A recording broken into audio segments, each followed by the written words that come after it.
Today we're going to introduce how to manage a universal waste shed. And the most important thing for a universal waste shed is collecting mercury containing devices and getting them out of the environment.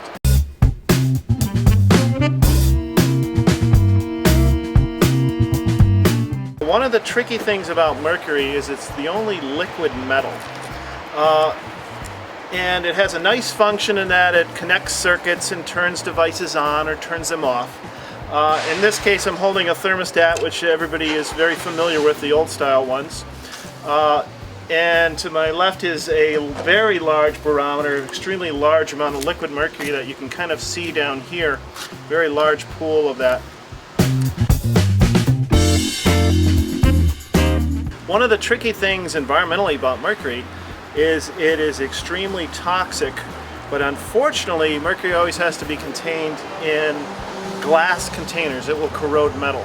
So, of course, glass is very fragile, and so when it breaks, you can have a substantial environmental release. For these simple devices which are around in your house, the mercury that's contained in here is a billion parts per mercury. It's 100% concentrated. So even these small amounts of mercury could have a devastating environmental spill impact. These universal waste sheds are a great place for a couple of reasons. It's a central place that's labeled and noted for residents to get rid of their materials, and also it's a constant reminder every time that a resident comes into the facility. It's like, oh yeah, universal waste, I need to remember when my fluorescent lamp blows or I'm getting rid of my thermometer, that's where I bring it. The universal waste regulation can be found on the Mass DEP website. Most of the people watching this video are going to be small quantity handlers, and that is a maximum of 5,000 kilograms on site at any one time, or 11,500 pounds, or that's approximately 11,500 light bulbs. The requirement is that universal waste cannot be kept on site for more than 1 year. Some examples of universal waste are mercury containing products such as thermostats and thermometers, barometers, blood pressure cuffs, fluorescent lamps, and button cell batteries. Universal waste needs to be collected in a place that's dry and secure. It can be a designated room, a shed, or a drop-off center with a locked gate. It needs to be labeled clearly with universal waste collection area. You can choose to put what's included in here and what's not included. We don't want any hazardous waste. People frequently confuse hazardous waste and universal waste, and we don't want them dropping off paint or chemicals in your universal waste shed. Take advantage of all the media that's available to you to get the word out about how and where to recycle the universal waste. You can put posters up around town, you can put digital posters and information on the website, but try to make it as easy to find as possible. Covanta SEMASS has developed a booklet on managing hard-to-recycle waste, and that is available in digital form, and you can put a link to it on your website. Just trying not to miss an opportunity to let people know or remind them that they shouldn't just toss their mercury-containing item or fluorescent bulb in the trash. These are a couple of different types of containers that you can use for the 4-foot bulbs. So you can use boxes that come from your vendor. You can use boxes that the light bulbs came in originally, or even these drums that can hold 85 bulbs, or they even have some that are a little bit bigger. When the bulbs come in, it's preferable that they're loose, and so that you could just put those bulbs right into the containers. If they're taped, you don't want to try and get the tape off because that can break the bulb. If you have scissors, you can cut them and separate the bulbs, but don't try to peel the tape. Make sure that the barrels are labeled with universal waste and what the contents are, and very important is the accumulation start date. Universal waste has to be picked up within 12 months. So it's very important to put the date that the first bulb was put in the container, and then the address of the facility. You don't have to have a pre-printed label. You could just write that information directly on the box. You may also receive bulbs from customers that are already in a box. Now again, it's perfectly fine to use the original box that the bulbs came in. However, they generally have this packing material that is left in the bottom of the box, which keeps the actual bulb from being able to go all the way down and the lid to close. So you can transfer the bulb into your regular packaging and remove this material. These 2-foot boxes are great for receiving the U style, the circular bulbs, either with or without their cardboard packaging.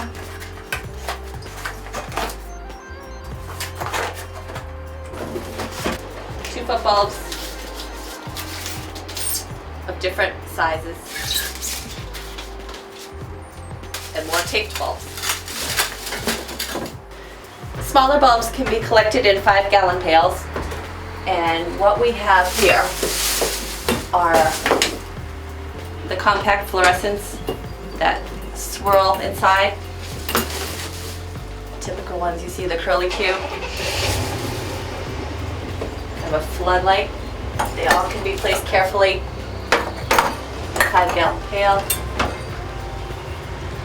The metal halide or mercury vapor lamps also can be included in the same container. They can either be in Ziploc bags or loose as they go into the secondary containment. There was a guide available to see which bulbs do have mercury and which don't. You can also use a kitty litter container or any other kind of rigid plastic container that has a cover. The boxes for the 8-foot bulbs come like this, and it's really helpful to have an assistant when setting them up.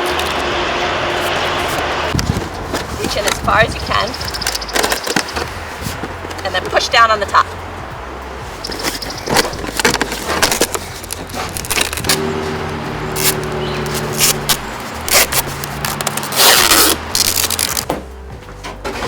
Add the light bulbs.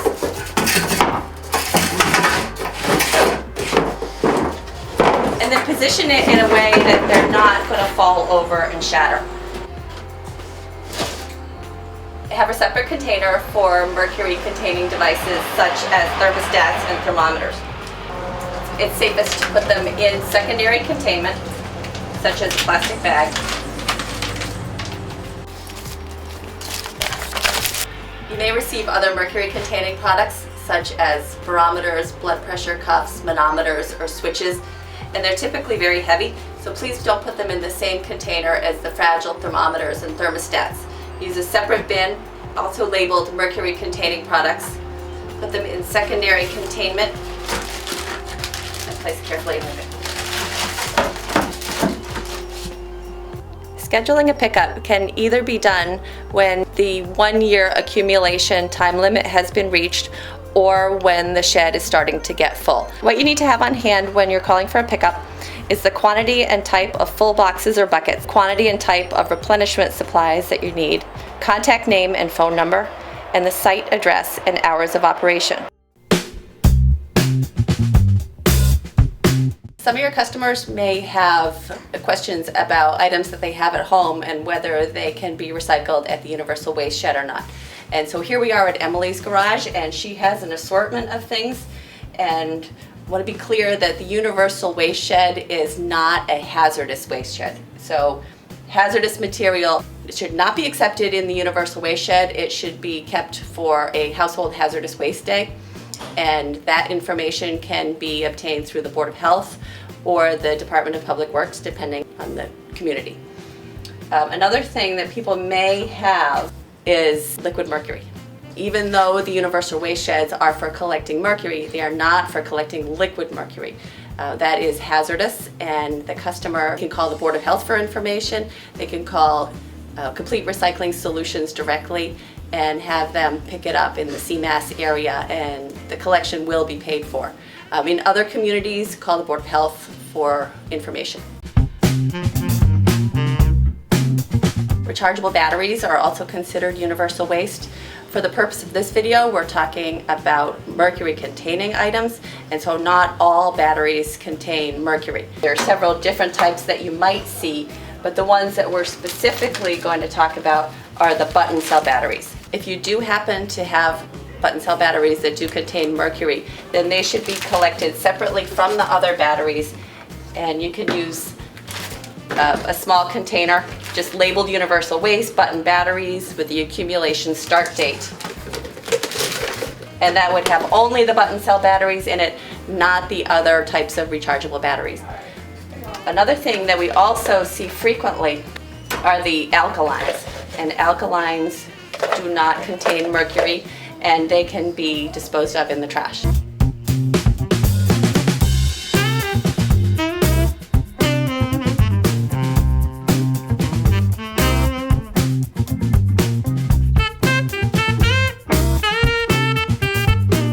I just dropped a couple of bulbs and broke them, so we're going to go over spill cleanup.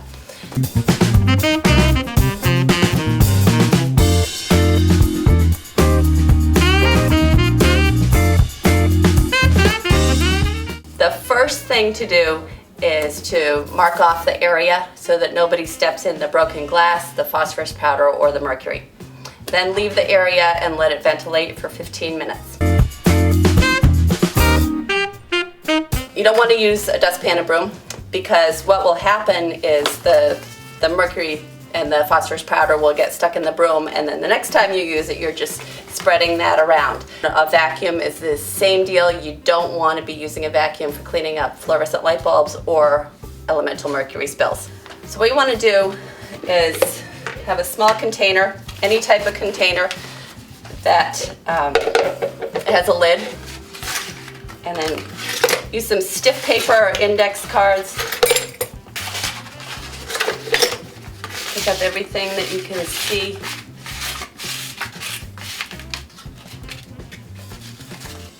Some tape to blot up the sticky parts.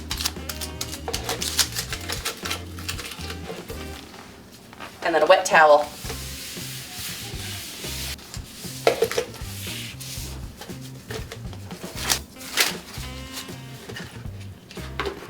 Label it with universal waste, broken fluorescent bulb, and the date you put it in there. And then store this with the rest of the light bulbs for pickup.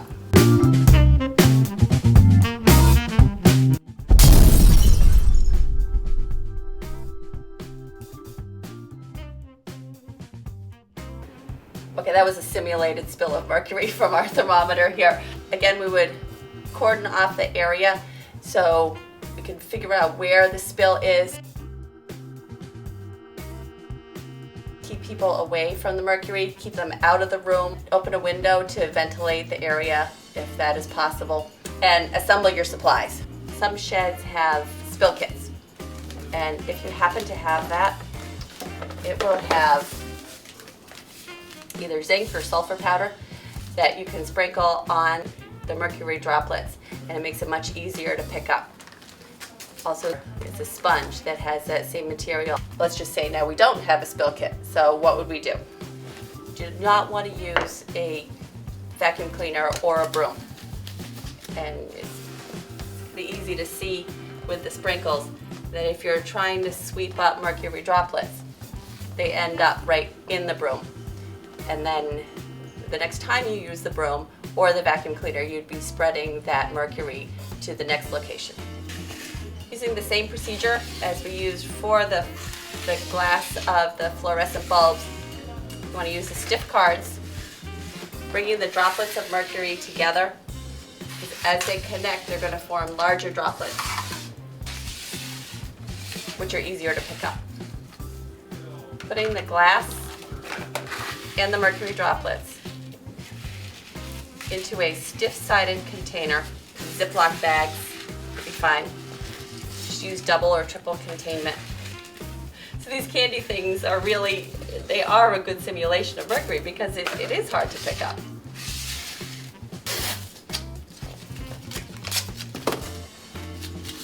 Use tape.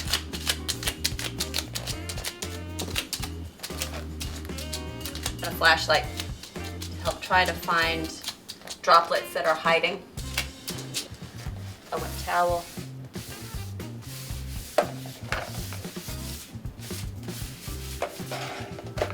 Then all the materials would go right into the container.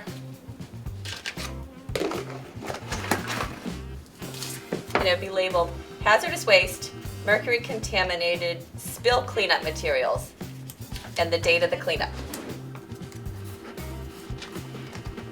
and then this would be stored until the soonest possible pickup. Covanta Energy is a waste to energy company. We use trash as a fuel to make electricity. The easiest way to reduce your mercury emissions in a power plant is to not have mercury in the fuel at all.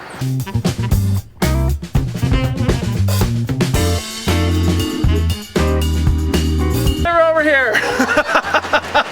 So Emily had me go to her shelf.